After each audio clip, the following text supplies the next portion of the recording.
right, joining us now, Ben Tribbett, number one consultant in America. Hey, if you're a Democrat and you want to win, you hire Ben. He just wins races. Unlike Republicans, they lose races and they get paid more. I don't know. It's that crazy consulting business you guys are in. You lose, you make more money. I never heard of anything like that in my life, but that seems to be how it is in Washington and with these consultants. Ben Tribbett, you can follow him at Not Larry Sabato, and he is joining us right now. Ben, great to have you, Ben. Hey, John, good morning. I missed, was getting a little connection problem there, and I missed the preview of your press conference. Well, that's, look, Elaine Luria campaigned as a moderate, right? And she said she wasn't going to do the two-step with Pelosi, and now she is. And I was just very upset that she signed on to that op-ed in the Washington Post. She's finally having a town hall meeting, and we want to hold her accountable. How she votes, I don't care. She'll answer to the voters in my district in November. Other than that, I don't care what she does. But don't run around the district telling me you're a moderate and then sign on to an impeachment inquiry in an op-ed when you don't even have the evidence. That's the purpose of our press conference tonight, 7 o'clock, New Hope Baptist Church, Virginia Beach. Joe Morrissey is here, Ben. First, let's go to sports, then politics. Sports. Okay, Ben, baseball. You've really got to be excited about the Nats. I mean, that game took the monkey off your back. Now they go to L.A. Ben, this is the hottest team in the major leagues. Yeah, no, I think the Nats have a great chance. You know, we're looking good. The one thing is, of course, that game threw off our top two pitchers. So now, you know, that's going to mess up sort of how they come into a 5-game series. It'd be better if this was a 7-game series, give them a little bit of rest. But I feel really good about our chances, and we just need to we really need to win games 2, 3, and 5. I think those are our best chances because Kershaw's going to be tough in game 1 and 4. Well, you got a shot to do that, and then they're going. If they win that, they'll play the winner of Atlanta Cardinals. My Astros opening up tomorrow at 2 p.m. By the way, if anybody is looking for me tomorrow at 2 p.m. or after, don't text me. Don't try to find me. Don't call me. I'm playing hooky. The Astros open at home tomorrow at 2 p.m. against Tampa. I feel really good about that series. Ben, Joe, if it's Nationals, Astros, World Series, are we going? We are going, but first let me say this. I know Ben is probably the best political prognosticator in the state. I didn't know he was such a baseball fan, though, John. I mean, when I hear him talking about which games the Nats have to win and this, I mean, Ben, you must study this stuff. Yeah, that time in Vegas, you know, when not on the poker table, you end up in the sports book. So, all right, Ben, I bet Washington Sunday plus 17 over New England. Am I going to win my $100 or not? It's going to be a tough one. The Redskins are, I think, sort of falling apart now. We don't know who the starting quarterback is. Hey, Ben, can I give you a prediction? Yes. Ben, you there? Yeah. I want to give you a prediction. It's usually the other way around, and you're usually spot on. But here's my prediction. The Patriots come into town, and they beat the Redskins in their home field. Washington is 0-5. The Redskins get a pass because these guys are actually the world champs. They go to Miami the next week, who are also 0-5. And Miami beats them. Jay Gruden flies back, a fired coach. I agree with that. I think you're right. And I agree with that. Yeah, they get beat Miami, he's going to get fired. All right, let's get to some of the issues here, Ben. I want to start with you. You had can I bash your press conference a little bit, John? Yes. I mean, I was looking at this online last night, and it's you. It's Jack Wilson from the RPV. It's the Virginia Beach Republican chairman. Has anyone at this press conference ever been involved in a winning election? Yes, I won my only race ever for the slate for Trump delegates in 2016. How about a general election that shows that any people that are at this press conference know anything about what the voters in that district want? Oh, God, no. Nobody's ever won. I would never run for public office. I leave that to Morrissey. I want to ask him some questions. I mean, Jack Wilson hasn't been involved in a winning election in 10 years. Well, he's raised. Has he raised any money? Let's see. Oh, he's got $1,900 cash on hand. The Virginia Beach Republican chair is involved in the Scott Taylor controversy from last year, and probably was involved in that whole entire petition scandal. And then we have a representative of the Trump campaign that lost Virginia, and frankly, Trump is the reason why Elaine Luria is a congresswoman. So the fact that this is the group that came together to say that she's no longer representing her constituents, it seems like she would have a much better idea of what her constituents want than this group that's having the press conference tonight. Well, she's having a town hall meeting. All I know is she lied to me, and I'm in her district. So look, if you want to check our press conference out, come on down and find out what we're doing. And yeah, we'd have fun, Ben. You're welcome to anything I do. Of course, as you know, there's three speakers there, but Godzilla is the draw.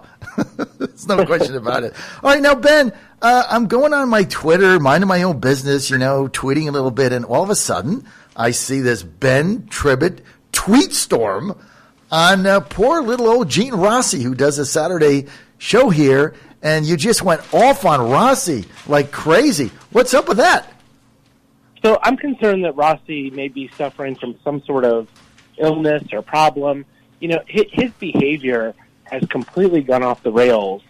And I think that when he ran for lieutenant governor, people, because he was such a nominal candidate that had no chance of winning, no one really paid a lot of attention to him, and they tried to humor him. But his behavior has really gone out of control, John. I mean, I was at an event this week, and he came up and was in my face screaming at me, telling me how I could speak with him and how I was to, if I had criticisms of him, how I was to air them. And, I mean, the guy's really just unhinged right now. And I think someone needs to call it out, and especially because he is going around getting involved in elections, trying to put his imprint on these things as a former federal prosecutor. I mean, look, this is a guy who talks about how he trained Justin Fairfax and other prosecutors in the office when they first came in. Do you think that anyone that is a serious attorney that works in the U.S. Attorney's Office is the one that's put on training the new prosecutors? Okay? Obviously, there's been something wrong with him for a number of years. And he needs to get it together and stop attacking people. Well, who is he attacking? Other than you? He's been... For me, he was in my face, right? And that's fine. I'll call it out. And I told him as soon as he left, I'm going to call it out. But he's going around getting involved in a number of elections. He's spreading malicious rumors about people. And in the recent primaries, I mean, he went out and told flat-out lies about some of his colleagues in law enforcement in order to get involved in these Commonwealth attorney primaries. And I thought his behavior was outrageous. And I thought it demeaned the process. All right. So, look, I mean, Gene's got a right to his opinion. Obviously, you don't like some of the things he's saying. You don't like how he interacted with you personally. I get it. I think it's to the point, John, of the guy's clearly uneven, and there's something wrong. I mean, I can listen. You can hear it on his radio show as well. I mean, look, I've been tuning in, and you can hear that he's not able to interact in the right way. I really think there's something going on with him, and I think people need to watch out for it, and I think he needs to get it together. Well, I mean, I'm calling it out publicly because he's walking up. I mean, I was in a crowded bar this week, and he was up. People, after he walked away, said, "Is there something wrong with him? Is he unhinged?" I mean, that was how bad his behavior was. Well, I tell you what, I get what you're saying. But he's also a high-powered lawyer. I mean, he makes a lot of money. He's with some law firm.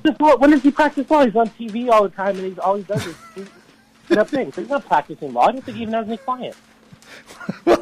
Well, anyway, somebody likes him on TV, right? He's got a radio show with me. So, I mean, look, Ben, I get that you're upset with him, but and you certainly have a right to air it on social media, but I haven't experienced that behavior with him. I have conversations with him all the time. We talk about Ole Miss or football or, this weekend he's taking his family to the Grove, and we were reminiscing about the times that I used to go when my older son was there. Now he's back, and I might go in November. But, I mean, I really haven't experienced anything with him like that.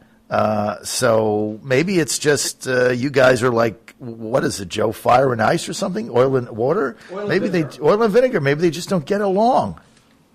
Can I ask Ben a question? Sure, Joe. And John, you're going to weigh in because, as we all know, you're all in when it comes to Trump. Talk about becoming unhinged.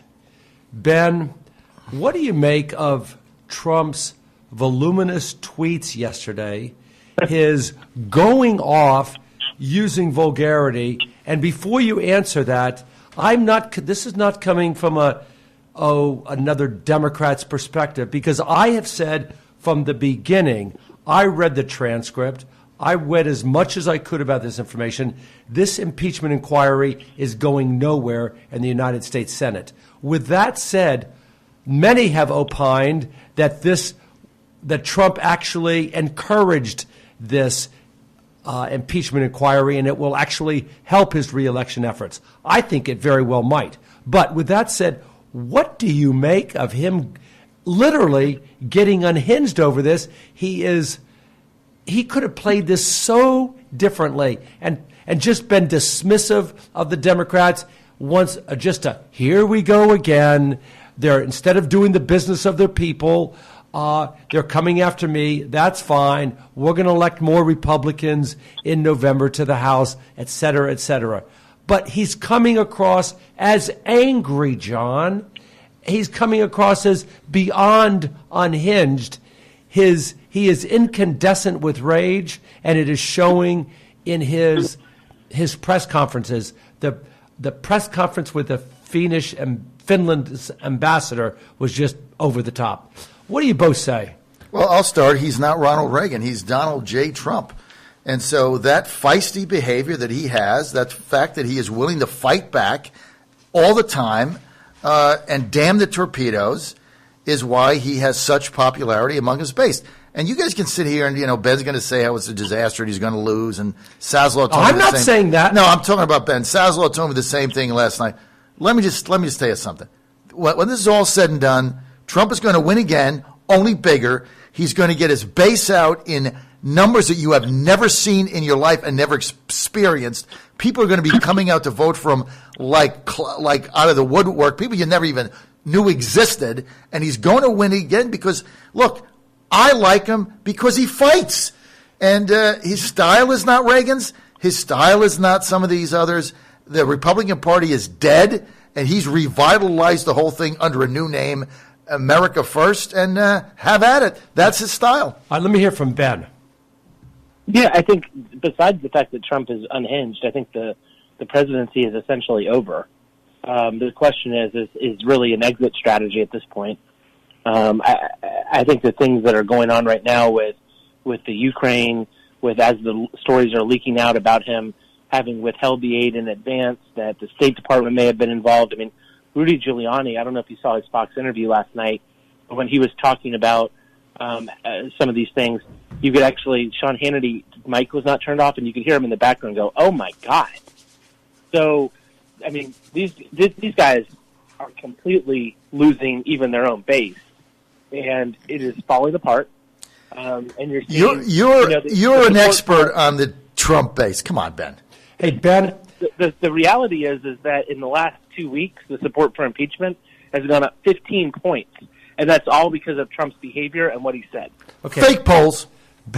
Ben, first of all, you would agree, would you not, that there's zero chance that he will be convicted in the Senate, which requires 67 votes and which will be presided upon by the Chief Justice of the United States. You do agree with that, correct?